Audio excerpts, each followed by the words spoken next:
So really, like I said, it's, why should we care about this kind of stuff in terms of heat pumps? What is the town doing, and what are some of the technical details, right? And questions we have. So that's kind of the three areas I want to. I think there's so much information online about what are the environmental reasons for this. We can touch on it a little bit just as a formal overview. I think that's been hashed out quite a bit. Um, Financial, that's one where there are some specific things in the town that I can't even necessarily keep the best track of. That's actually better for written follow-up because there are different eligibility conditions and all those kinds of things. And then some of the obvious, you know, comfort and health factors. Um, Technical details, there's a lot more in terms of we tend to talk about the emerging technologies, and then I try to contact installers. I was just talking to one yesterday, and they're like, yeah, we don't do that. It's like, okay, what? So one of the things that's interesting about the technical details of heat pump innovation is what's commercially viable is different than what's in the news for for an interesting research breakthrough, right? We talked, kind of the same thing about when you talk about solid state batteries, right? What can you actually buy? You can't buy one yet. How long will it take? It's always 2 to 3 years, and that was the case 2 to 3 years ago for some of these things. Um, oops. So, so I'm going to share a document. This about let's see here. Yeah, so this is actually a presentation from a couple years ago, where Lexington had an emissions and climate goal for reducing emissions a certain amount. Now the buildings portion is a really high portion, right? So there's an initiative to try to get carbon emissions down for residential and commercial buildings in the town. That's why the new schools have ground source heat pumps in them. I know my kids go to Hastings, so they have an effectively net zero school. We fronted the money for that and are basically uh, attempting to recoup all of that investment over time through operational savings. So far, it's looking okay. I'm trying to actually get just kind of from a commercial standpoint, I'm trying to get some reports on energy consumption from that particular school because I happen to spend a lot of time there. That would be a nice little case study to show how's it going, right? So that's one of the things I was trying to dig up. Didn't have time to for today's thing, but I'd love to do a follow up on it. So the idea is like, how do we get reach certain environmental goals, which at the state level are still in place. At federal level, I don't know what's going on, um, but we still have these 2035 targets. Um, and a lot of it has to do with how do you get people to change their behavior, which is a very difficult thing, right? You can't just buy stuff and hope the problem goes away. You really do have to kind of change how people do things, and that's really tricky. That's why it is a town government type of scenario where incentives have to be debated and all that kind of thing. And so I'm sure you've seen some of this push. Actually, as a survey around the room, how many people here on the call have done a heat pump conversion? Anybody? No? No. If you call heat pump, using the outside air to heat the house or cool the house, I had one, but I don't have Yeah. it anymore. Got a refrigerator. Yeah, I'm wondering if I could do a poll for how your place's or your residence is heated. It would be interesting to kind of see either in the chat or something, what the uh, what the ratio is, right? So for me, I live in a house that was built in 1945-ish, so it was oil heat and no air conditioning, obviously, just a whole house fan in the Cape attic, and it's hydronic monoflow baseboards. I think that's pretty typical of the era.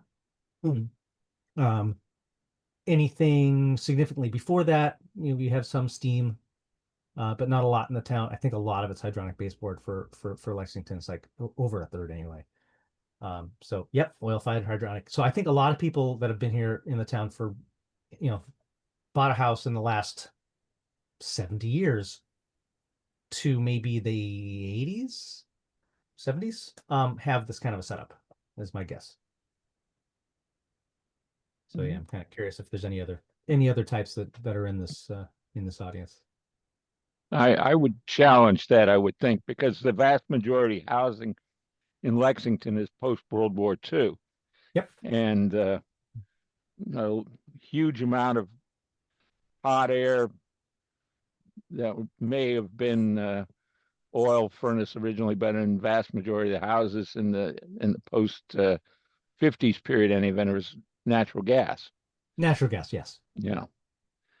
Anything, yeah, actually, yeah. So we stopped, I guess. Natural gas was what? Trying to think of the houses I've been to. I'd have to find that. I should actually write down the cutoff for what age house tends to have a certain system. It tends to be based on when it was built, right?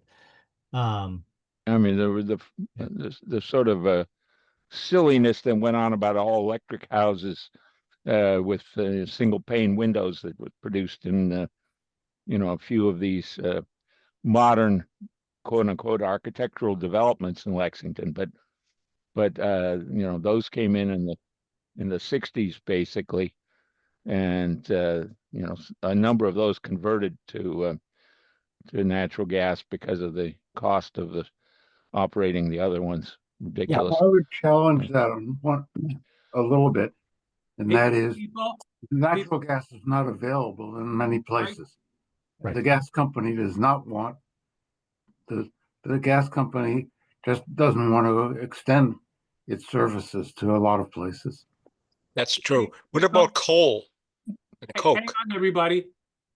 Rich, can That's you okay. just go ahead with your presentation, because I can see a million rat holes that we're going to discover. No worries. No, I was just getting that kind of enrollment, that I enrollment know. question kind of a thing. But I if you think this wanna is get- fine. If, Well, and we if have- you we want to have get time. to some conclusion, you're Yeah. going to have to just push ahead. Otherwise, That's fine. we're going to go on forever here on various subjects that you didn't plan on talking about. No worries.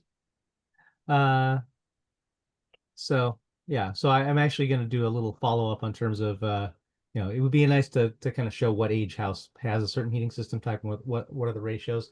That's kind of stuff that's not in these presentations, and I think it's actually interesting more for the residents, right? So when we do these presentations, we talk about, okay, well, what are the goals? How are we getting to net zero?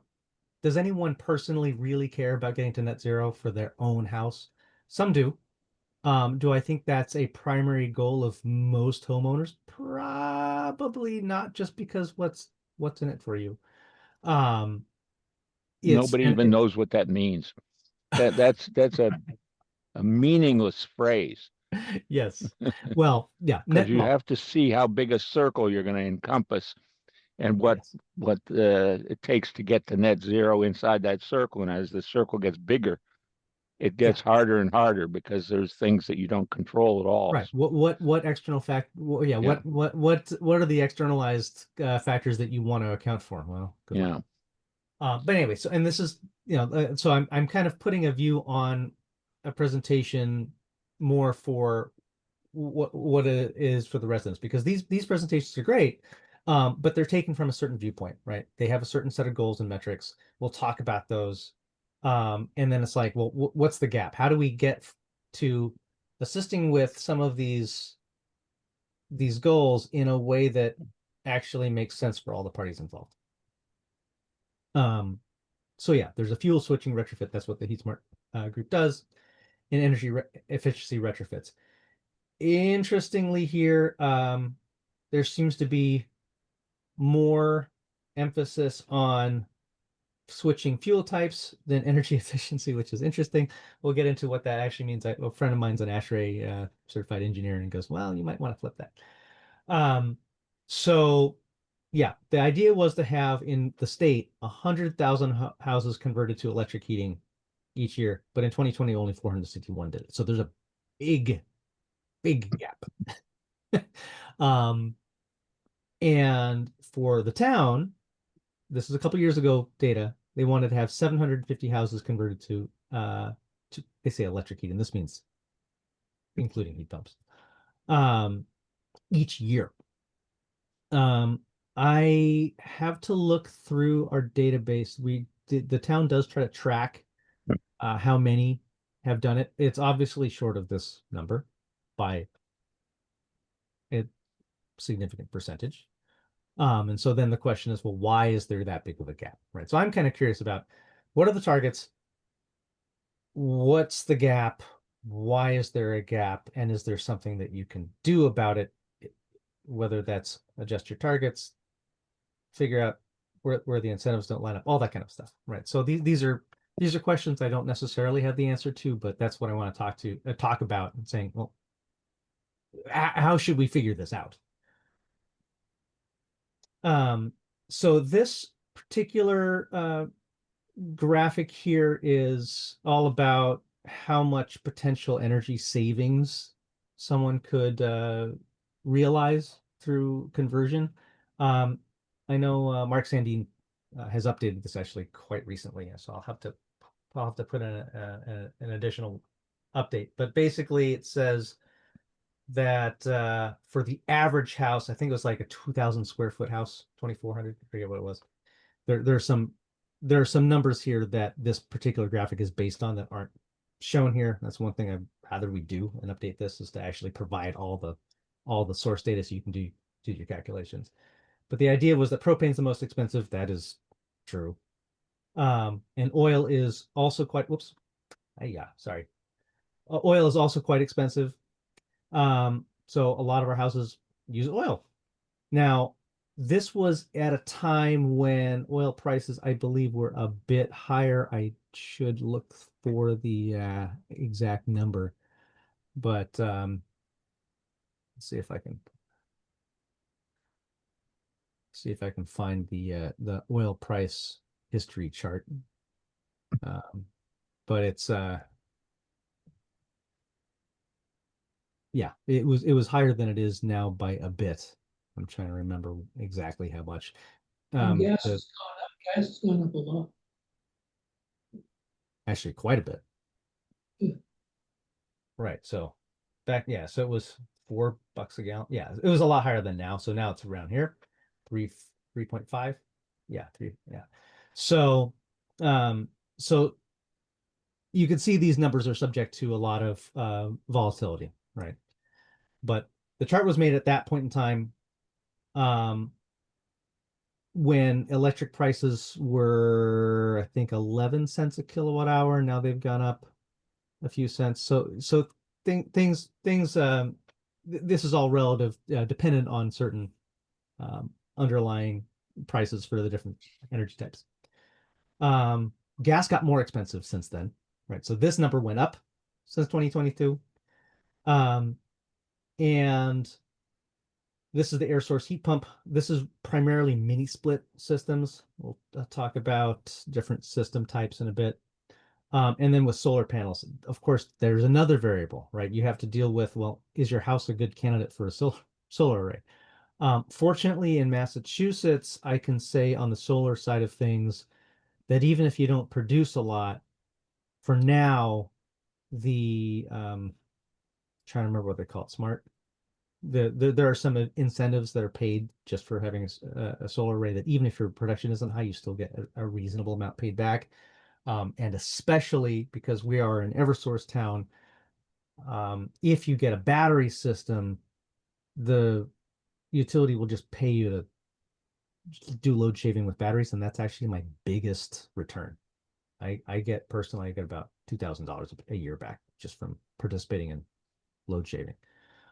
So for me, it's worth it, just even if I don't produce a lot of solar, because I get paid in other ways.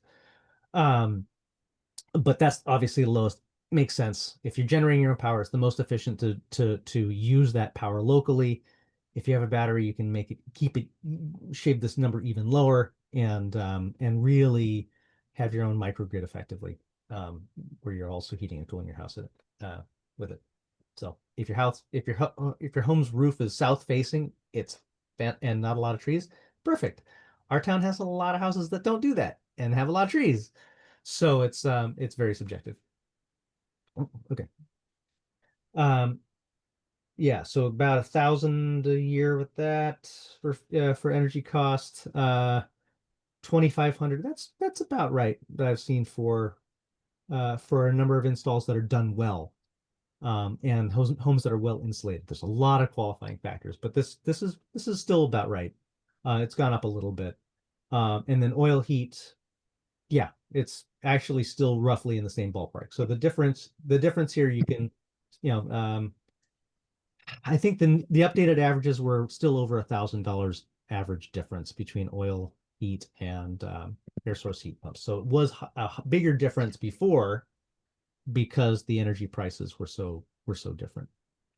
So this number has shrunk a little bit, and these numbers will continue to fluctuate, but you get a relative comparison here. Any questions? Yeah, do you have any slides that show the capital costs of the installed Yeah, things, we'll get into that. depreciation costs? Yeah. They're not, I don't think these are just the operational costs of These the are tool just itself, operational costs. right? Absolutely. So if your heat pump system ends up getting if they quote, let's say it's $50,000 and you get a $10,000 rebate, it's 40 grand. How long is it going to really take you to recoup that? Well, and you're saying operational cost Forever. savings is only $1,200 a year. Good luck, it's going to take a while. So, But then you got to factor in maintenance and some other things. So so we do have a set of calculators. The calculators tend to focus on operational costs, right? What is your balance point, your cost balance point in terms of operating a heat pump at a certain temperature, right? Like if it gets below 0, which it never really does here for very long at all, then yes, it actually becomes cheaper to operate a gas or oil furnace at that particular time, right, per amount of heat produced in the house than a heat pump, right? But then the rest of the year, heat pump is wildly more efficient, so it usually just comes out as a net savings anyway. But that's just the operational cost. So once you factor in your capital cost, yeah, it becomes a longer ROI. So I haven't had the time to put together a custom calculator for this. There are some attempts to do it, but I actually don't see enough emphasis, in my opinion, on that kind of a thing. So that's one of the areas where I wish I had more spare time to start putting together ROI calculators based on your initial investment. Right. I think that's the common question. Go ahead. yeah. I'm really concerned about assumptions that are being made. If you're converting a number of different fuels to electricity, how do we make sure we have the electricity? Yeah. And we did a video program for, excuse me, for the COVID period for the IEEE Boston section. And I did a simple calculation. I just took all of the gasoline taxes and used that as a consumption of gasoline, and then used the EPA conversion factor between gasoline and electricity. And when you do that, you end up with a number in the vicinity of 2x of what we're currently consuming for electricity in Massachusetts. And we don't have any way of getting that 2x without enormous capital investment. And I think and I didn't include houses, changing from what they're doing with electricity. If you include this extra demand for the heat pump systems, you're going to have a real challenge making sure that you can supply that electricity. And no one's thinking about that. Yeah, I would agree. That's why I think that having something like the solar array example kind of implies this, right? If a household is able to produce a significant amount of power to run their own systems, then they don't have to rely on as much, grid infrastructure to be updated. But the problem with that is that we're kind of counter cyclical. Yes. The demand for the heat pump is December, January, February, the solar arrays put out the minimum power in December, January, and February. Absolutely right. And we don't And have you any can't nuclear. store it, not over that duration that No, you need. yeah. So it's got to be produced during the demand period, and we don't have any good solutions. We've gotten rid of the last of the coal plants. We've gotten rid of our own nuclear plant. Right now, we're burning natural gas today for 60% of our demand. Yeah. Gee, Ted, why don't you give us nuclear fusion? Well, we're going to get that, but it's going to take another decade or It'll take a two to while. get the first plant online. And Yeah. by the time we're making a significant dent in the demand, it'll be 2050. Well, that's one of those other ones. Oh, just in 5 to 10 years, it'll be better. But you move. But You we're move that going goalpost. to have to be burning more natural gas over the next 20 years than we are today, just to meet the electric demand for all these transition things. Agreed. Our There's- primary right now is natural gas, and we don't even have the capacity to get that much natural gas up here at the moment, right? We've had those issues. So for sure, that's a big deal. That's why I like kind of learning about how this program works, but at the same time I have those concerns and cautions in the back of my head going, well, what can we do now that's actually useful while we wait for everything to be ready? And so that's, yeah. So very fair points. I'm with you on all of them. You can't contest those. Those are facts. So yeah, that's some of the stuff we should get into. Like I said, I wish I had more. The problem is that the average member of the population in Lexington doesn't understand when you flip a switch what happens. And until you have a sense of understanding of that, these numbers don't mean anything to people. But That's fair. I don't know how to educate the public on it. It's difficult. Well, I would love to figure some of that out as well. Right. I'm with I'm somewhat associated with a group that's trying to do some communication about this, but I know they have their certain motivations, right? That the reason this particular, the town sustainability group exists, right, is to hit a certain target. What is that metric? It's number of houses converted to electric. Okay. Once you have a metric like that, you're going to try to optimize towards that metric outside of any other factors, right? And so this is to your point. I think that's why it's important to kind of list out those other limiting factors and figure out, okay, how does this fit into, or how does this affect, how should it impact some of these target metrics, right? Because people are only going to optimize for what they're given a measure on. What one of the house conversion processes in Lexington is mansionization. Yeah. Where a house is converted by being leveled and replaced by a new house. Yeah, we'll talk And about if that new house is typical around the neighborhoods around that I see, they end up with a natural gas furnace for most of them. And they're bigger houses. They cost more to heat. There's more They're heating not always the costs. best insulated. Yeah. Right. So yeah. So I was talking to a builder around the corner from me, and it took him a while to sell the thing because it was too big. And I was talking to him about the heat system, and to Judy and Mike's point in the chat, I said, "Well, what did you put in for a system?" Oh, it's natural gas. I'm like, okay, well, the town really wants to get away from that. I know, I had to get this thing installed right before the deadline. I'm like, okay. It's like, well, why would you do that? He goes, well, nobody's going to pay extra, right, for the electric system. They don't see the point. I'm like, all right, I see that.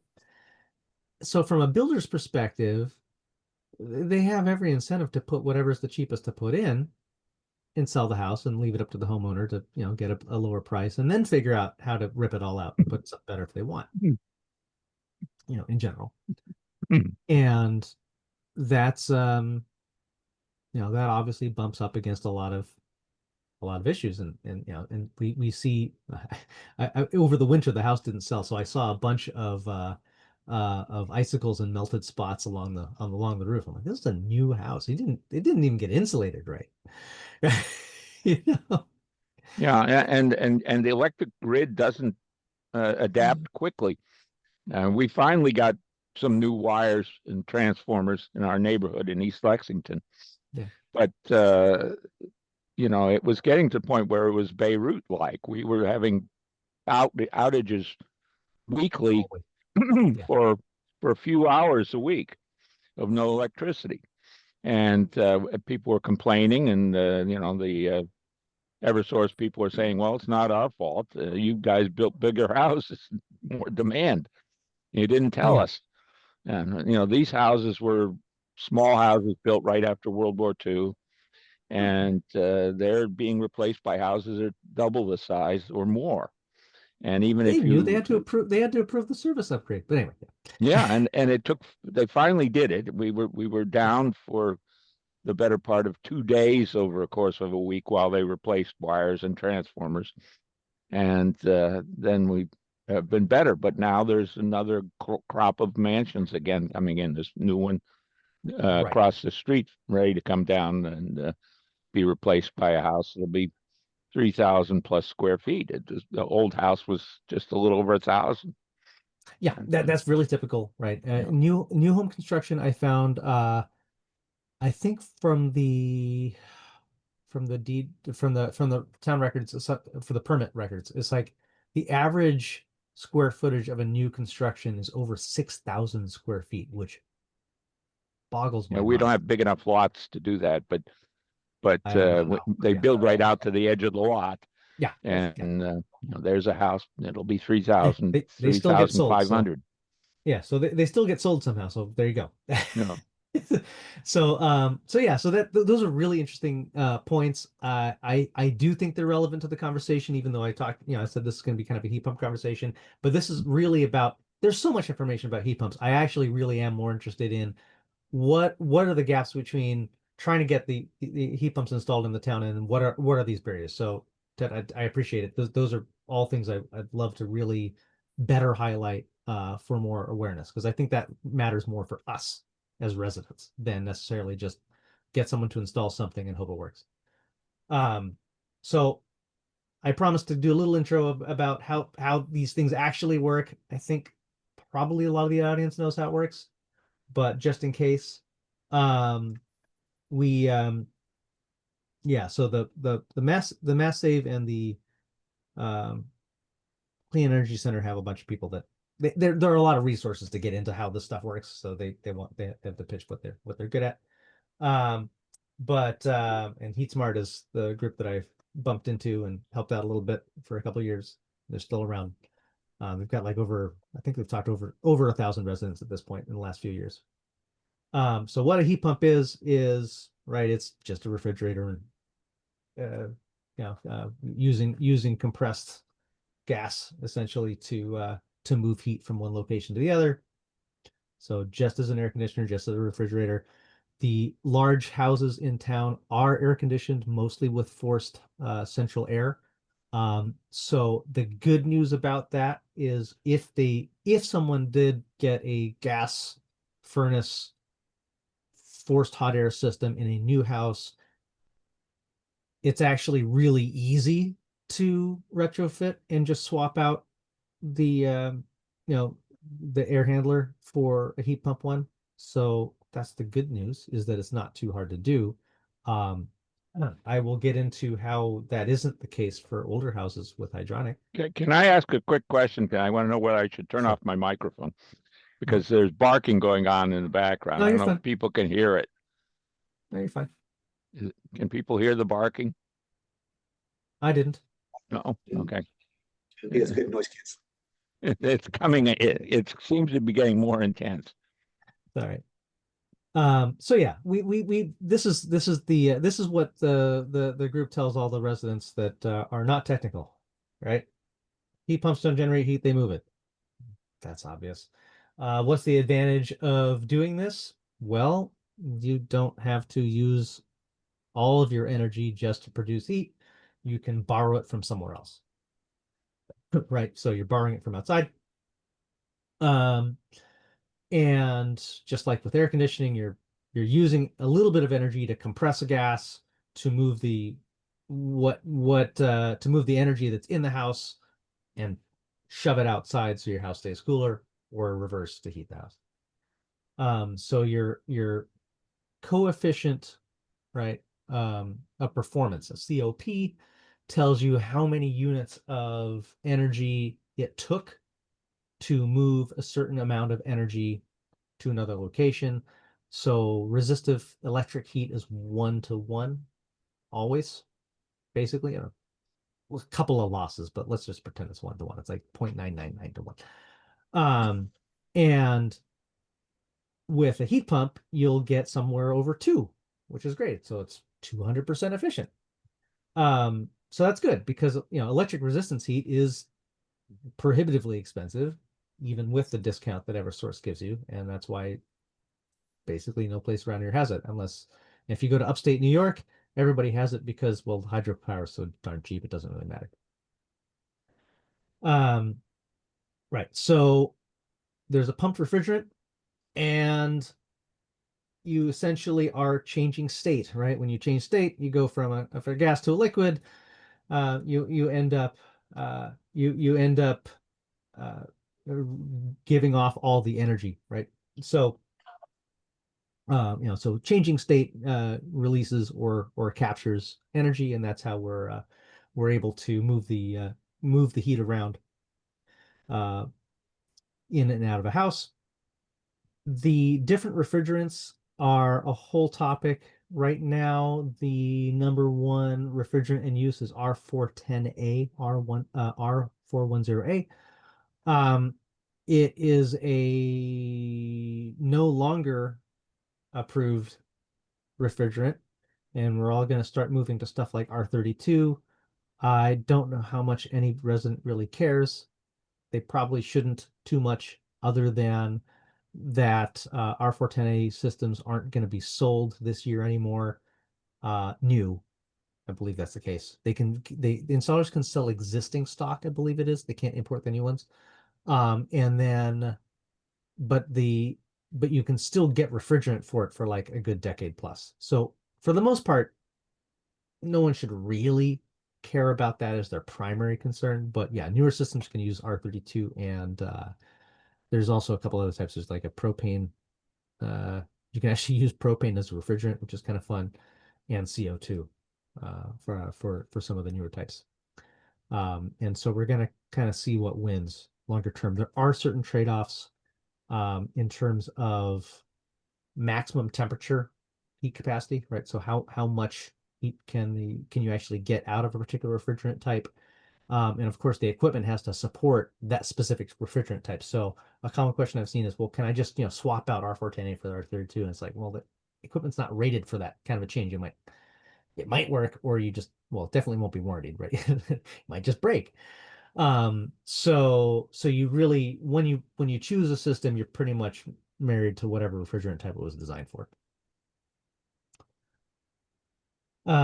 Yeah, cold climate air source heat pumps are really the same as any other heat pump, except they got a defrost cycle, and they're meant to not break when you get really cold. Any system around here, if you're going to do a whole home conversion, should really be a cold climate heat pump. There's not really a reason not to do it. And they work, right? Some of the old arguments I've seen from installers were like, oh, well, you have to have a dual fuel system, or you can only do a partial conversion because the heat pumps just won't work when it's cold. It's like, well, I don't know, then tell the guys in Calgary that. They do work. They're not as efficient, right, at really cold temperatures, but they do work. And they've been installed in air source heat pumps have been installed in much colder places than where we live, and they're fine. Right. So that's not really the reason not to get it. The real reason is how much you're going to spend on it. So, like I said, the presentation tends to focus on operational costs. Here's another one.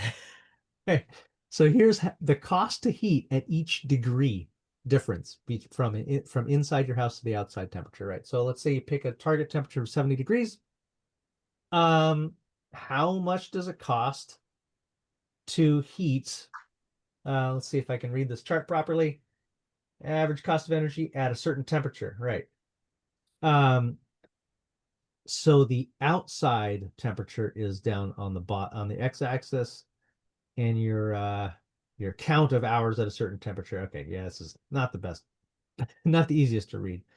But basically, electric resistance costs you the most. I'm not surprised. But the temperature difference, Sorry, say again? the bottom axis, is that the temperature or the temperature difference? Yeah, actually, yeah, I think it's the could be it could be the temperature difference.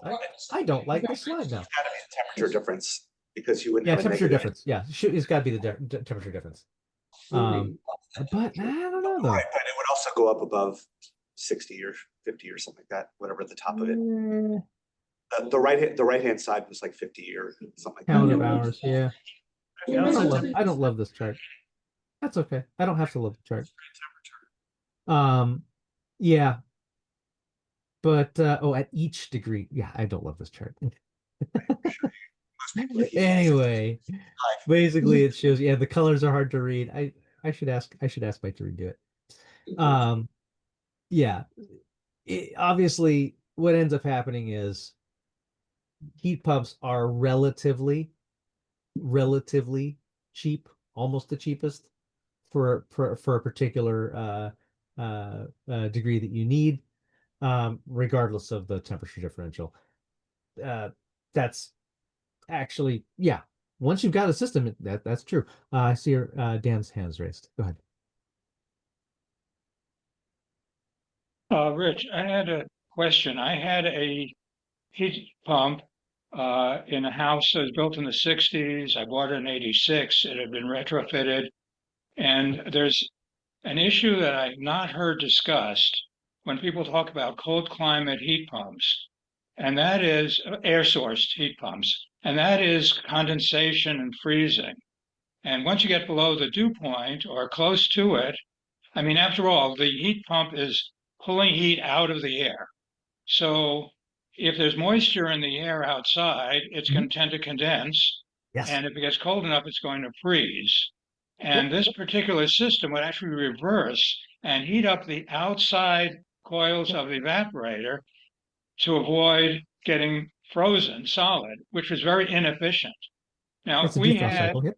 a week or two of really cold temperatures here, and the whole town is like this, it seems to me they'd be incredibly inefficient unless there've been some major changes involving the physics of condensation and flow and freezing.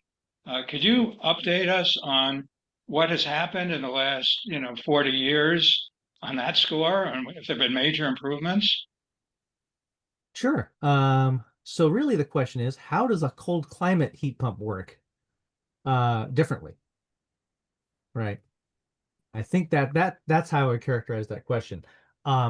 Basically, they have little resistive heaters built into the coils so that you don't have to run it in reverse so much. You can just heat the thing and have it melt off. That's the real answer. So that's very inefficient. It is, but you don't need a lot of it. Right. It's just enough to get everything cleared. They have sensors to make sure it's, make sure that the ice is off, and then it shuts down. So it's not efficient, but they try to use just enough to clear the coils and resume operation. And it's better than running the system in reverse, I'll tell you that. Right. So it's, yeah. And so there are some materials also, right? In material science, right? There's coatings that reduce the amount of water that stays on the coils and that kind of thing, right? So there are material designs to reduce how much condensation stays on the coils. Yeah, I'm not positive the system actually reversed. I meant the flow of energy sort of reversed. I suspect it had resistance heaters rather than major changes to the flow of the refrigerant. But regardless, you answered my question. Small heaters, carefully controlled, and attempts to make materials that avoid condensation and Don't the heat pumps, the old ones at least turn off when it's very cold and you go to straight electrical heat? They stop compressing? Yeah, there's what happens when you go into a defrost cycle, if I heard the question correctly. It basically it turns off the fans internally, either in your air handler or on the heads, so that you're not dumping cold air back into the house, right? So you're just kind of running you're not getting heat, but you're not getting chilled either, right? And so it's really just trying to minimize that spill into the house and just trying to melt off any condensation on the condenser side. I guess evaporate at that point. Yeah. But let's see. Yeah, I think it's interesting that a lot of places, I'm just looking this up, they don't really get into how the systems work, but I've seen the numbers in terms of energy usage, and when you in a defrost cycle, you're using resistant heat strips. That's how it works, basically. There might be some other tricks, but that's basically it. Yeah, and you play with the compressor speed, so you kind of maximize how much heat you get out of the system and reduce the time you're in defrost. Little tricks like that, and they add up to be significant enough to work. It is on this graph. Okay. I'm not going to worry about CO2 emissions per degree. Yeah, it's obviously really low.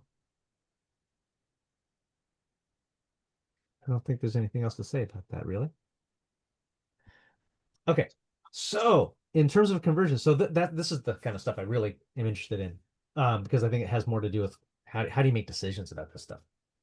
When a home has ductwork, it's great. It's actually pretty easy, right? If you've got a hot air furnace, then you've already got ductwork, which means you can just swap it out. That's fantastic. And for newer homes that have that, I'd say, yeah, it's a pretty easy conversation. The cost involved is just okay, oversimplifying, but effectively, and from an installation point of view, it's a drop-in type of situation. Lots of little caveats that I'm glossing over, right? You have to make sure the ducts can handle it, or the ducts well insulated, all that kind of stuff, or the ducts not leaking.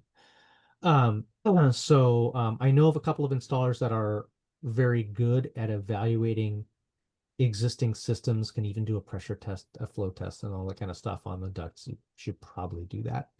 Some installers won't, so we kind of know the ones that will actually do that for you.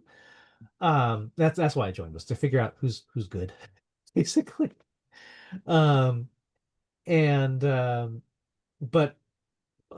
general principle, right? This is a home run. So you just get one piece of equipment to do both heating and cooling, and you're good for the most part. And the overall installation cost should theoretically be lower. It's really a lot less work for the installer to do this because all the infrastructure is already there. Otherwise, if you go to mini splits, then you're running line sets through every room in the house. Ask me how I know, because I did that. And the duct types for these central systems, there are multiple types. These actual units are ones where you can actually retrofit an existing house. Let's say you don't have if you don't have a central system, right? So the central system's over here. You can do dual fuel if you want. And from a resiliency point of view, you don't necessarily have to get rid of the furnace. You could just have, you could just switch between the natural gas system and the heat pump system, depending on the ideal, environmental conditions. Like if on a really cold day you want to run the furnace, great.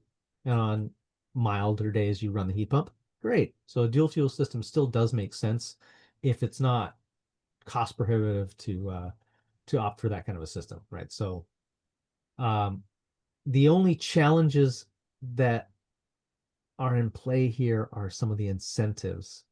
I have to look up the most recent ones. I'm sorry I didn't do this in prep for this meeting enough, but one of the challenges with going with dual fuel type of setups is that you don't get all the rebates if you keep the existing fossil fuel system in place. that gets tricky, right? So the thing that might be best for your house might not necessarily get you all of the rebates, and this is why I get into my opinion about having target metrics being the only thing you're trying to optimize for. Right. So it's like, okay, I want to make sure that our target metrics are actually good ones. And I would love to see more research on that. Because I think they're great, but maybe for a certain home, that's not the best thing. And then they lose out on incentives just because the metric didn't match. Okay. So these type that aren't central, these I think are more interesting for older houses where you can do short run ducts just to serve a couple of rooms. So a heat pump head, mini split head will usually be around, I think, a minimum of 9,000 BTU. You can't really get below that.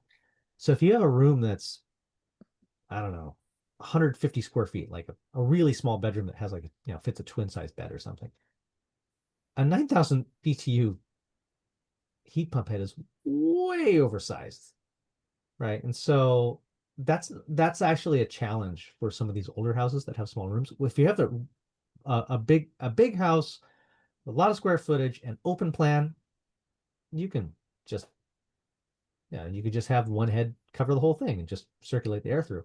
But you have all these little small rooms that are very compartmentalized, and you close the doors and suddenly you got these temperature differentials. Eventually the heat will transfer through the walls and even out through the house, but it could take a while. And if you have a wall unit blowing into a tiny room, it's just going to be a really cold room. The rest of the house is hot in the summertime, or vice versa in the winter. So you can run these short ducts. I don't see a lot of installers quoting these. It bothers me that they don't. I'm sure they have their reasons. I'm trying to get better answers from them, but I would love to see more designs that run these 1 to 2 room ducted systems right above the ceiling to just serve like an upper floor of a house. From a design standpoint, I don't see why you couldn't. I just don't see those quoted a lot. Still trying to figure that out. Without installers telling me that engineers are the worst customers. So when a house doesn't have ductwork, this is pretty common for our older houses that are oil heated, right? So if you're baseboard hydronic like me, what do? You can have a single head serving a large open area, also not the case for a lot of older houses.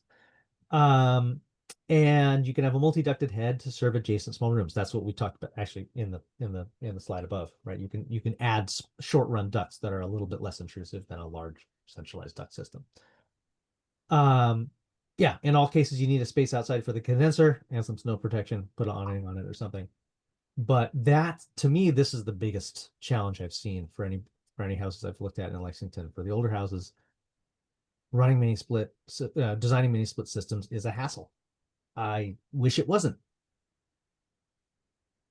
So yeah, go ahead. What about if you have central air with ductwork plus baseboard for heating, like hydronic baseboard for heating? I mean, is it a simple retrofit like? If you've already got, if you got central air for cooling only, yeah, just update that and you're done.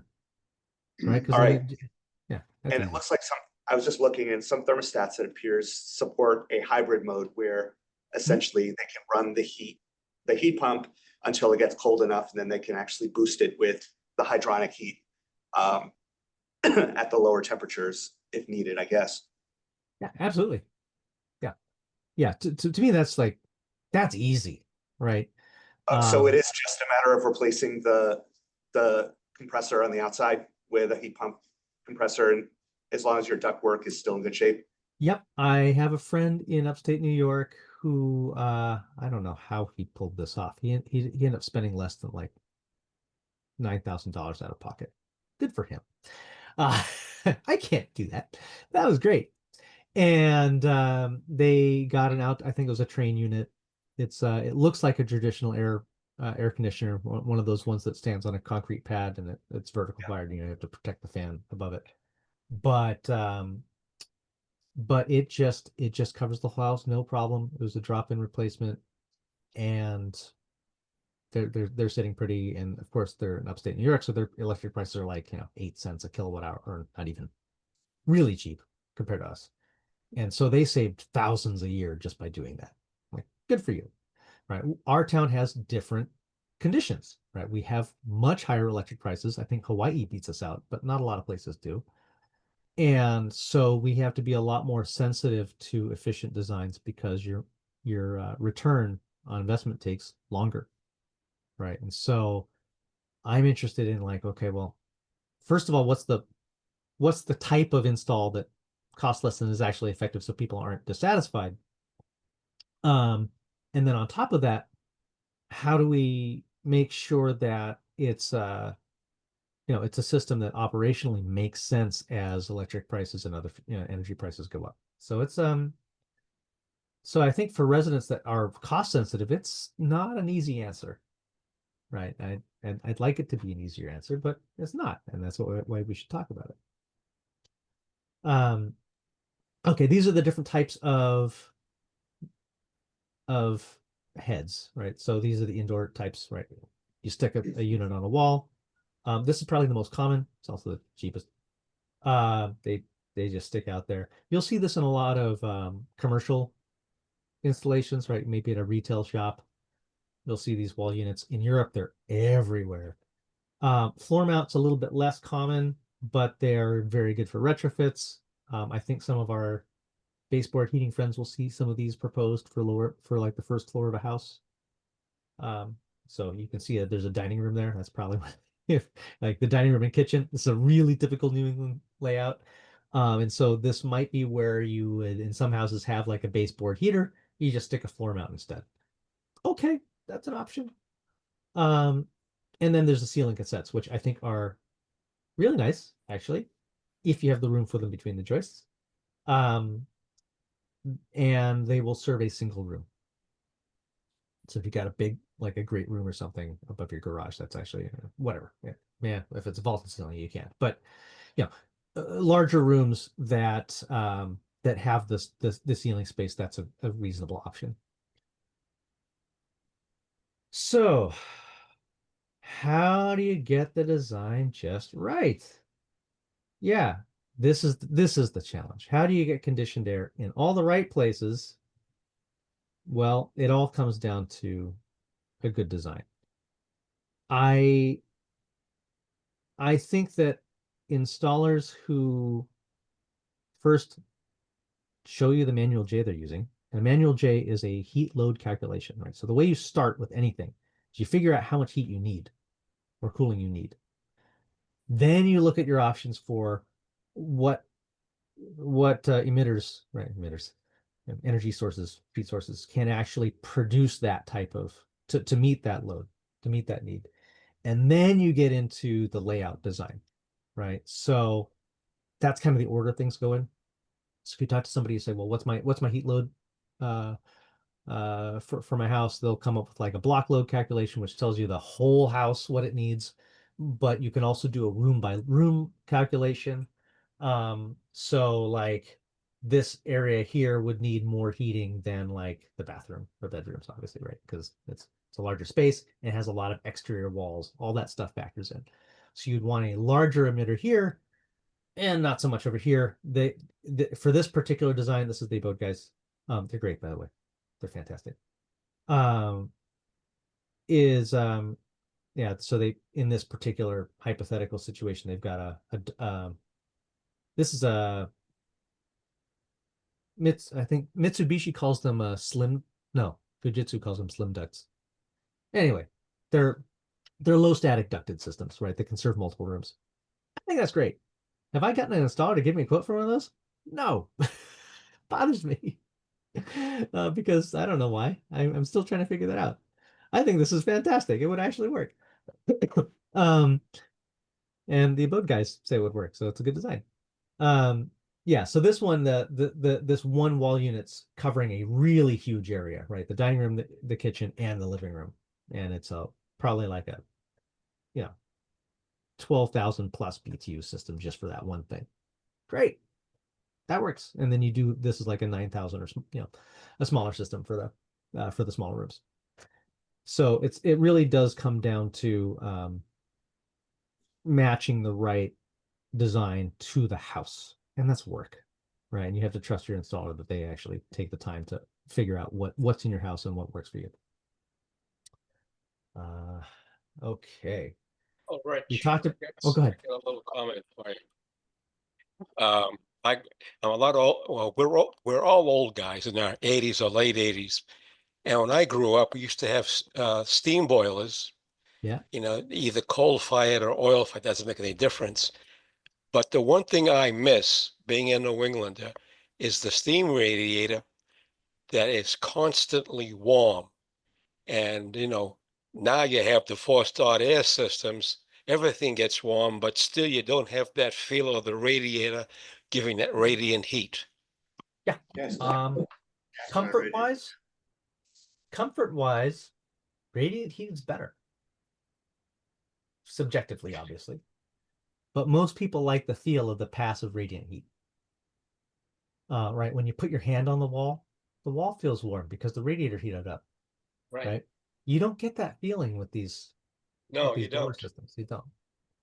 So it really is different. It depends on your comfort preferences, right? If you don't mind the walls feeling a little bit cold and a little bit of air blowing on you, but you're still warm, okay, right? Then these are fine. And for Put a people sweater on. yeah, exactly. Yeah, and warm air blowing on you feels colder than radiant heat hitting you, right? That's why a space heater feels warm, the infrared ones, right? Because there's no air blowing on you, right? Rich, with these heaters, with the compressor heaters, they can go on and off, and the home is it warms up because the air warms up. With the radiator, and then it cools off very quickly. So you have faster spikes of cold heat, cold, hot, cold, hot, cold, hot. When you have a radiator, with warm air and with warm water in it goes up and down much more slowly. It goes up, and then it stays, and then the heat turns off, but the radiator remains warm. So it doesn't go hot, cold, hot, cold. It's much more gradual, and that's more comfortable when it's more gradual. Yeah, you get less fluctuation, right? It's also drier too, actually. It's you get to drink a lot. I mean, it makes sure that the air is dry, so you got to drink more. And also you got to put water in the boiler to make sure you get enough water for the steam. Yeah, one of the downsides to forced hot air systems, regardless of the emitter type, right? Even with gas furnaces, is like it really does dry up the air more, right? Because you're blowing air through the house, which means you're blowing moisture out the little cracks in your house too. Yeah, right. It's like, well, good luck. So I think it's interesting. I'm doing a commentary as we go through this presentation, going, oh, how would I change the order of this? Going, you know what? I'll end with the most important thing then. I'll give a hint towards it, which is it really comes down to weatherization. If your envelope is good, then no matter what heat source you use, you're pretty good. And so I tend to focus on that as the number one thing. I have an older house. I actually still have single pane windows, which are going to be replaced. And the house is really leaky because it's 75 years old. I was able to do weatherization to bring my thermal envelope down by about almost 30% actually, just by I redid the roofing, heavily did as much as the rafters could handle bats, insulation bats, and venting the attic space for whatever there is of an attic for a cape, right? The crawl space. And that made a big difference. I started with the top of the house, did exterior insulation as well, put cellulose in the walls, and that saved me about 30-ish%. To the point where my baseboards actually, even in the coldest days, don't run more than 60% of their capacity to keep the house warm at a good 70 degrees. So that's good. So no matter what energy source I used, I already reduced my bill by 30% just by doing the installation first, and that was heavily subsidized by Mass Save. So just do it.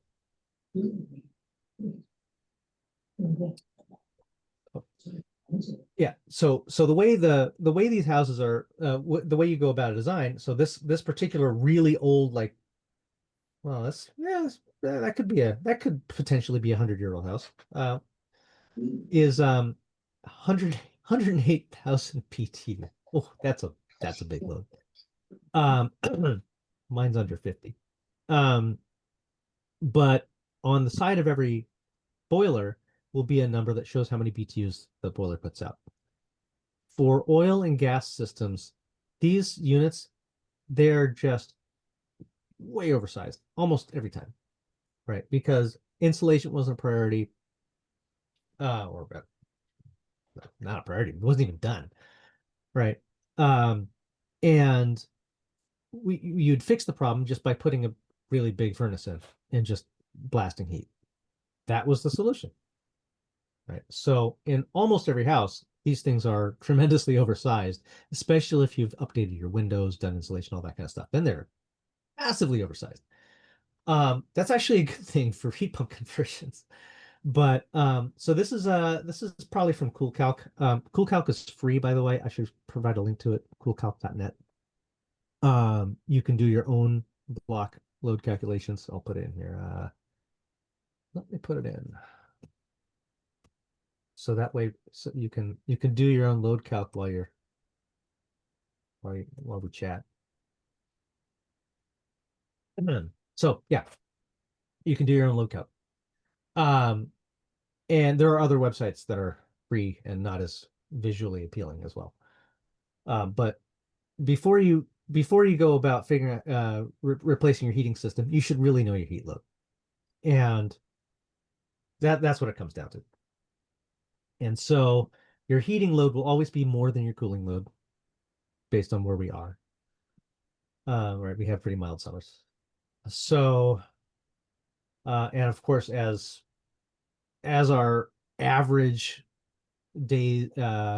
average temperatures rise in the last 20 years and keep going, this differential will start to move a little bit, right? So the heating load will go down over time on average, and the cooling load will go up a little bit on average, right? And that will be a trend. So they'll start to even out over decades, or maybe not. So even MassSave says the recommendations and measures have a dramatic impact on the load, right? I actually think that's what this presentation should start with. Insulate your walls, insulate the attic, do air sealing. My ASHRAE friends would say this doesn't matter. It's nice to get triple pane windows. I may consider getting them so that my neighbors don't hear my dog barking out the front of the house. But what you're going to get back, do this last. Really do that last. Definitely do this. Yeah, you need triple pane windows if you have a large window in your living room. Like I got, mine's a huge one. It looks like a checkerboard, the big one. And as a matter of fact, that's one of the reasons why I bought the house. But if you didn't have a double or triple sealed glass windows, boy, that's a big heat transfer impact. Oh, absolutely. But we're talking, so I have to look at the stat now, but a single pane window from a vintage house, right, with storm windows on it, is really only a few percent worse in terms of heat transfer than a double pane window. And triple pane windows, even a small differential than that. So yes, having those double layers makes sense, but there's an option for every type of house, right? So you don't need to buy a triple pane window just because it's Energy Star certified and you'll get a $70 rebate per window. Yeah, you're going to pay a lot more than $70 per window. So I don't know how long it's going to take. So your ROI on going from double pane to triple pane is something like 35 years or something. It's a long time. I think right? that So, go ahead.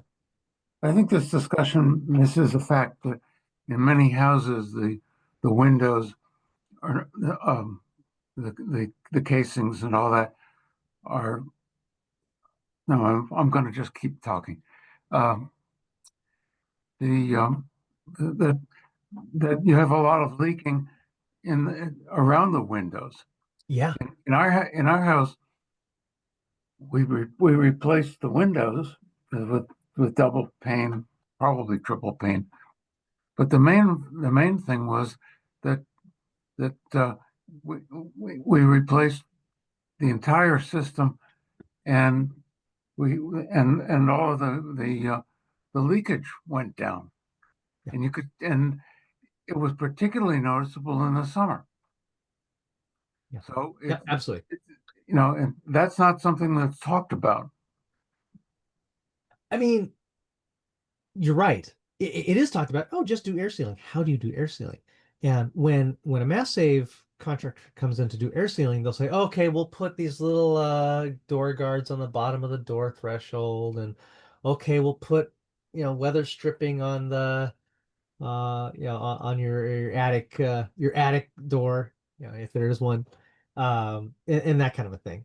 But the real stuff is yeah, those window frames. It's huge.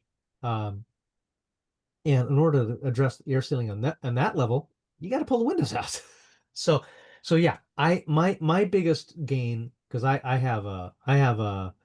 did a blower door test that basically says that a truck can drive through the holes in my house, which is terrible.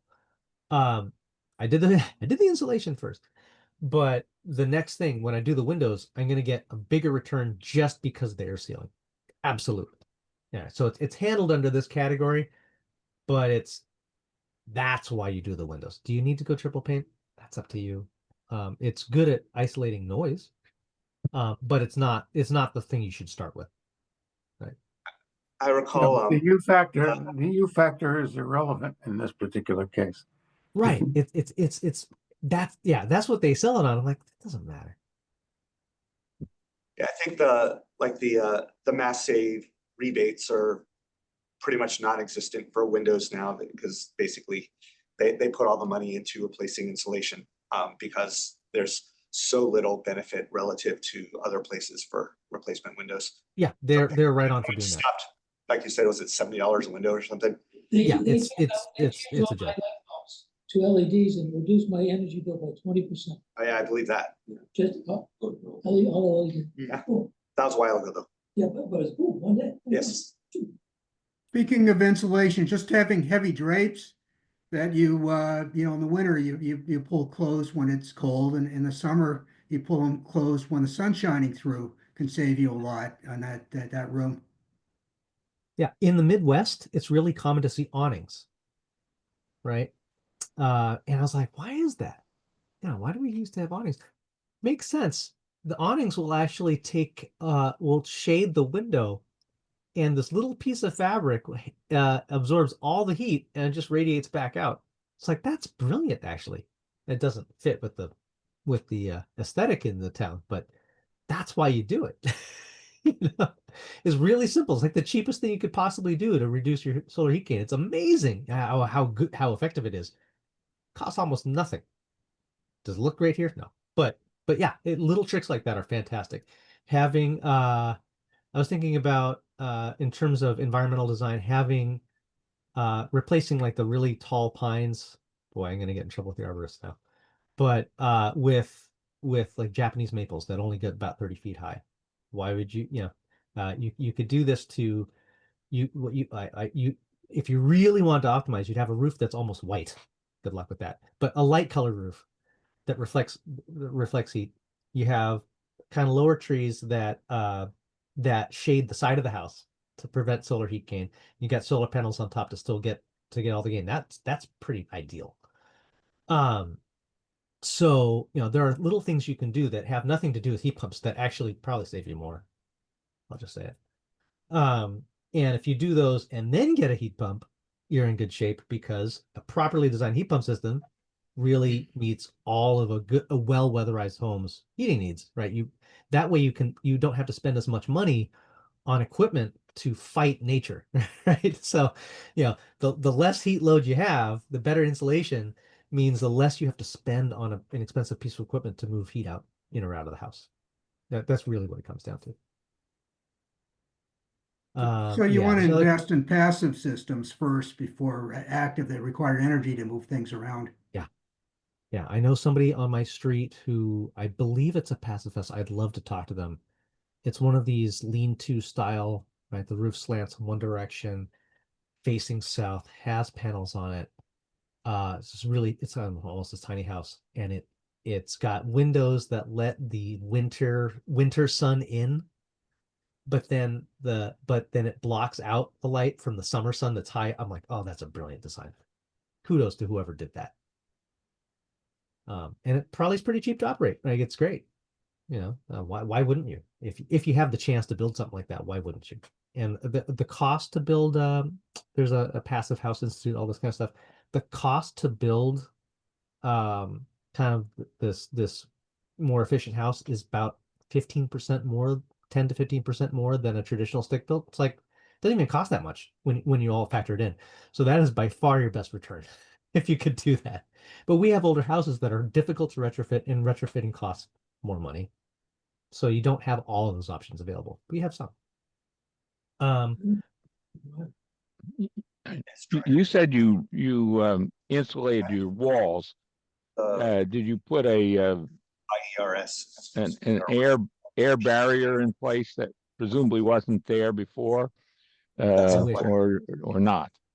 So this is where the siding comes into place, and I'm nervous to find out how much that's going to cost. But putting blown in, so Mass Save will pay for blown cellulose insulation, right? So basically newspapers. So thrown into the side of the into the gap of the exterior walls, and you get, I think, like R12-ish. I forget how much. I have to look it up. I'm terrible at figuring out the R values, Yeah, but for direct heat transfer, you solve a lot of problems, but that does not stop the air infiltration. no, it doesn't. And Right. It mitigates a little bit, but doesn't yeah, really. there's some effect, but But yeah, so the only way to get proper air sealing with it, like a vapor barrier type of thing, is to wrap the house in plastic, right? To really you'd have to take all the siding off. yeah. And then you have to have a air heat exchanger air supply, because the house then outgasses all kinds of things, and you don't want to be breathing all that stuff, Right. which is Yeah. the advantage of having a leaky house. Correct. Yeah. ERVs or HRVs you need. Your radon level will rise when you do this. Oh, sorry, I couldn't quite hear it. Indoor allergens. Couldn't quite hear the comment. Sorry. We're saying that your radon level will rise when you seal your house, because all our houses are granite. They all have radon. And also your indoor allergen levels may rise. Yep. No, those are all valid. And some folks that are the heat pump experts, oh, that's just I'm like, well, no, these are real things you should address. That can add to the cost. I mean, an ERV doesn't cost all that much. It's in the hundreds of dollars for the equipment. It's like, it's fine.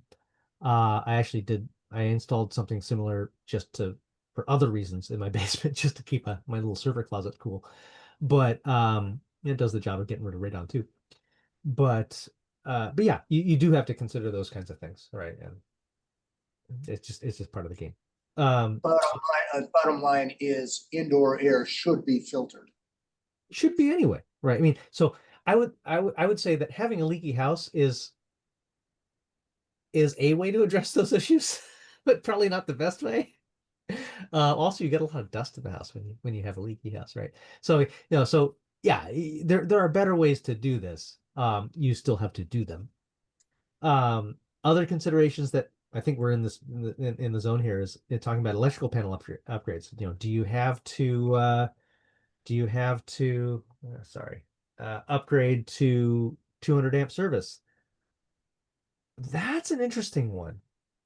I don't think you necessarily have to.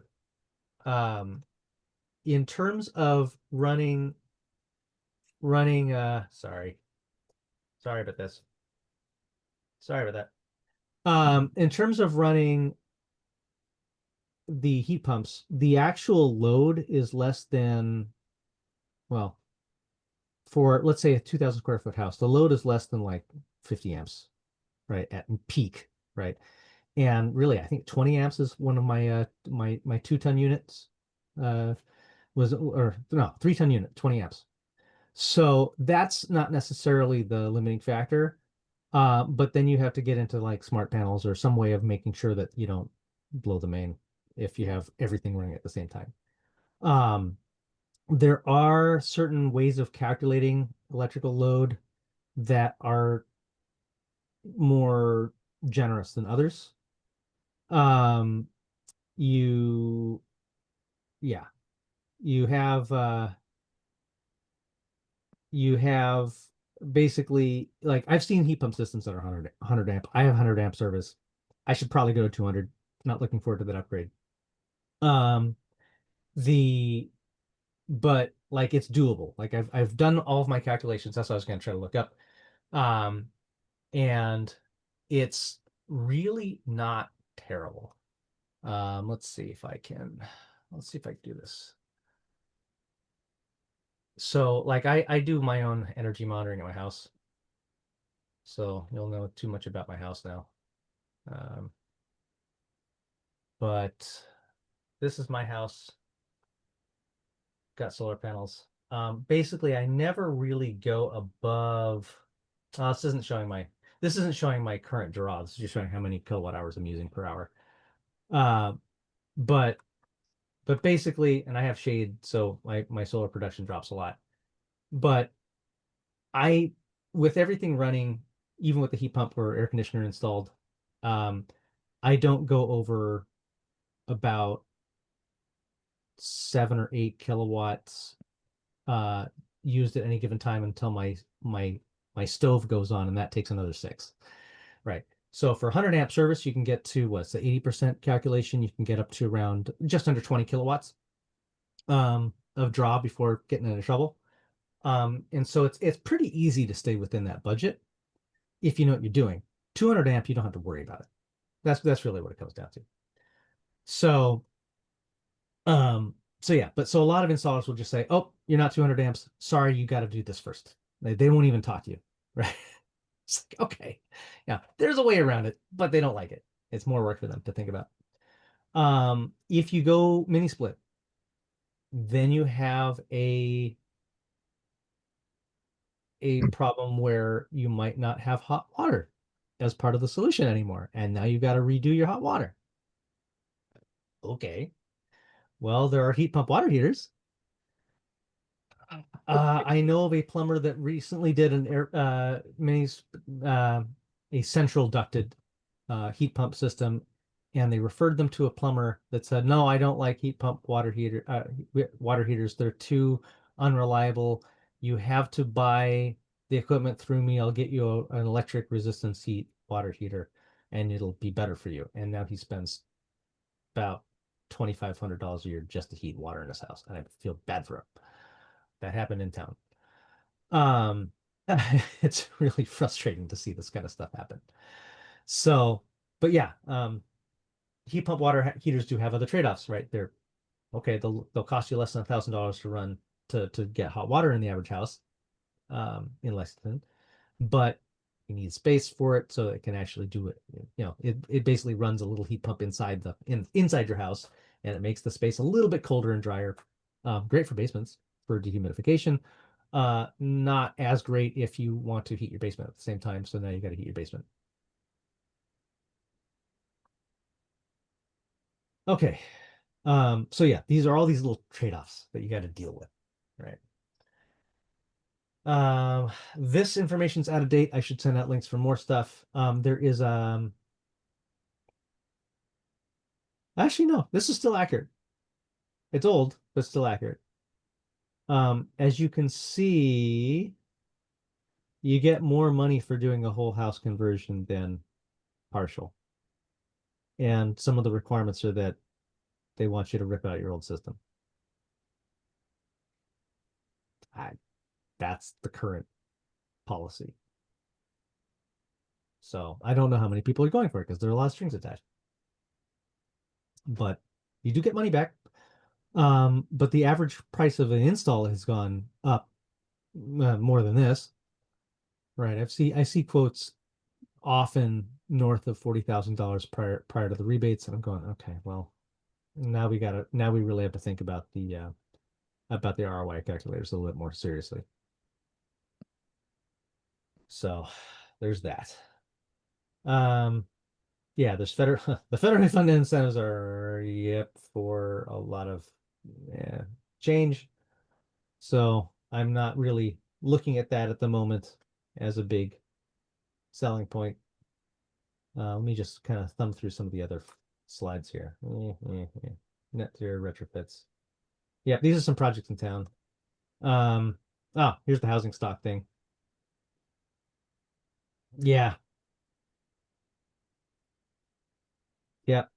This is basically saying retrofits have to be part of the solution if they want to hit that target number. And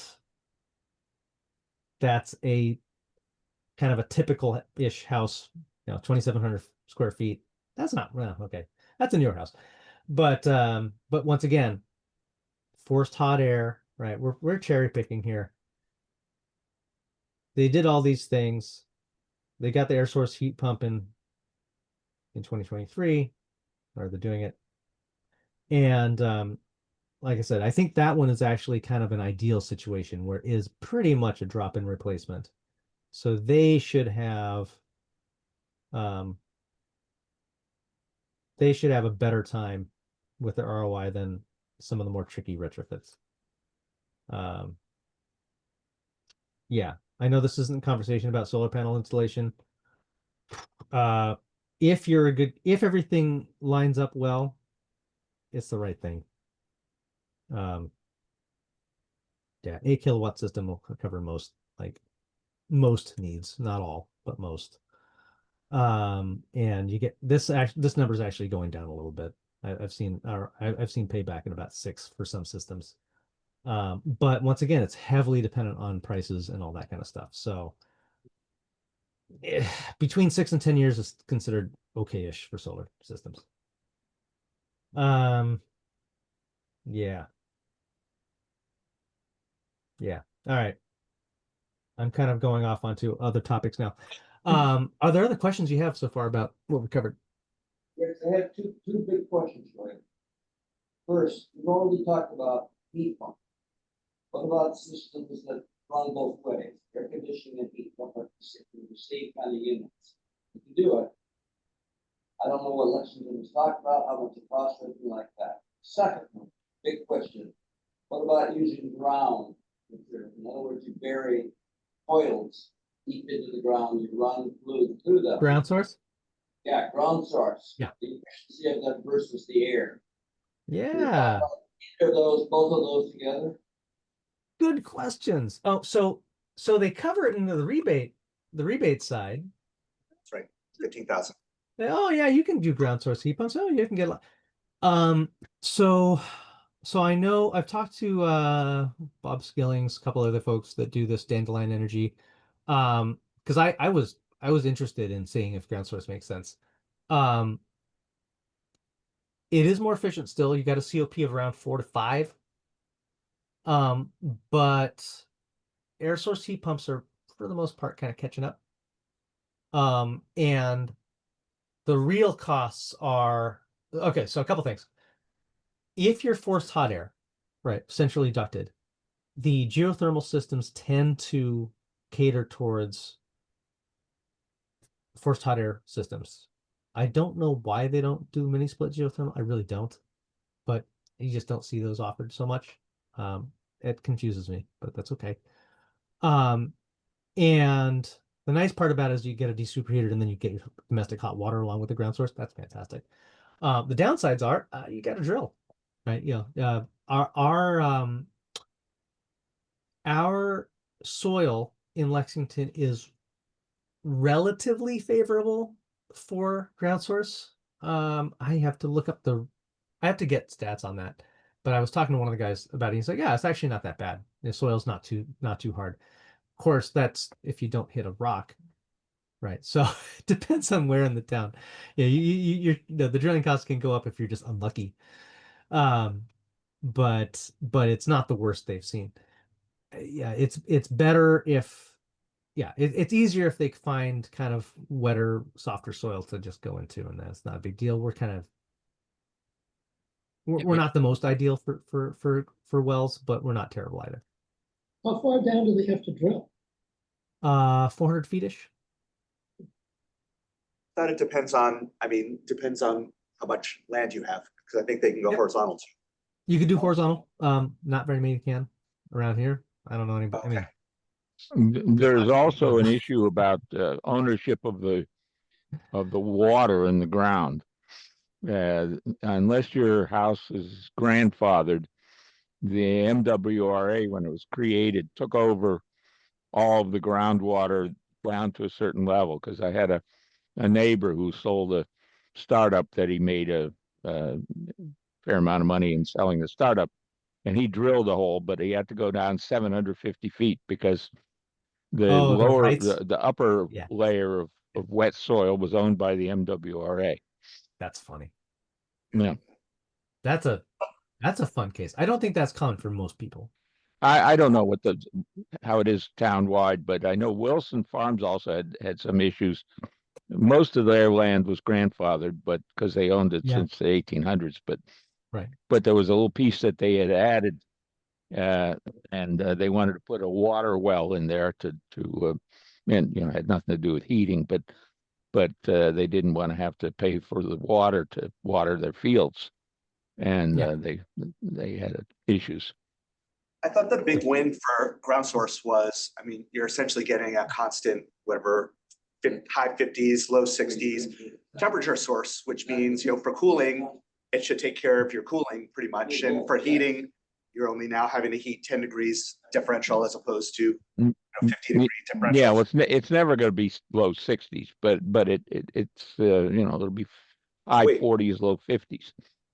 So you mean it's never above 60? Unless you drill way down, you start getting into the really warm surface, the crust of the earth. Yeah, but the point is that it seems like it's very well suited to our climate, where most of the heat, most of the energy cost is getting your temperature differential from cold to room temperature, and that takes most of it. I think that makes sense, but obviously the cost is of drilling a deep hole is expensive. But you'd be like over like 6 to 10K just for the well, not including the loop cost, something like that. I'm off the top of my head probably giving not great numbers, but somewhere in that range. So you can spend easily over $10,000 just getting the well in place. But the solar and battery power thing, I think I mentioned my my own energy system here. I've got about 23-ish kilowatt hours of storage on site, on premise. That lasts about a day if you're pulling a kilowatt constant draw. The heat pump systems in the winter will pull more like 4 kilowatt. Right. So if you're out of power for more than a few hours, you have to start worrying about not having heat. The counter argument to this is, well, hey, if you don't have power and you have a gas furnace, the blower doesn't work, right? It's like, yeah, it's true, but that takes about 1 kilowatt to operate the blower, and then you're burning fuel, so your battery will last a lot longer. So these are things we really do have to think about. I haven't met an installer that's going to have that conversation with you, to be honest. It's not their job, right? But as a homeowner, you got to think about it. And I don't think a lot of residents, maybe I don't give our residents enough credit, but like, who's going to think about that kind of stuff when they're buying a system? Rich, for a great talk. Thank you, Rich.